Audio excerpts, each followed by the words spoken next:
Africa വന്നാലും Portugal ഫാൻസിന് ഒരു കുറവില്ല കേട്ടോ മക്കളെ.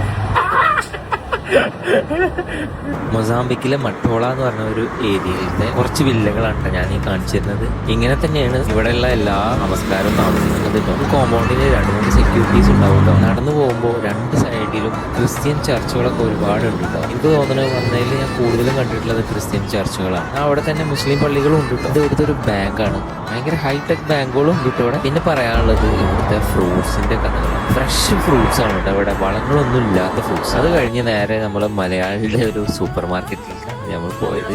ഇതൊരു മലയാളിയുടെ എന്ന് പറഞ്ഞാൽ നിങ്ങൾ വിശ്വസിക്കും. ഫ്രണ്ടിൽ കൂടെ ചെറിയ കച്ചവടക്കാരൊക്കെ ഇങ്ങനെ നടന്നു പോകുന്നുണ്ടായിരുന്നു. ഞാൻ പറഞ്ഞില്ലേ, എല്ലാ റെസിഡൻസിനും ഇവിടെ സെക്യൂരിറ്റി നിർബന്ധമാണ് കേട്ടോ. ഇത് കണ്ടോ, അവിടെ ഫുൾ സെക്യൂരിറ്റി ഗണ്ണൊക്കെ ആയിട്ട് ഇരിക്കുന്നുണ്ടാവും. അതുകൊണ്ട് താമസം വളരെ സേഫാണ്.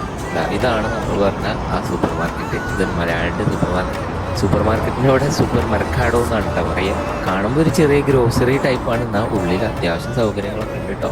നല്ല അടിപൊളി സൂപ്പർ മാർക്കറ്റ്. പെർഫ്യൂം എല്ലാം ദുബൈയിൽ തന്നെ ഉണ്ട് ഇവിടേക്ക് വരുന്നത്. ആഫ്രിക്കയിൽ 10 വർഷം മുന്നേ കൂട്ടിട്ട് കളിക്കാൻ വന്ന ആളാണ് കേട്ടോ, പരിചയപ്പെട്ടാണ്.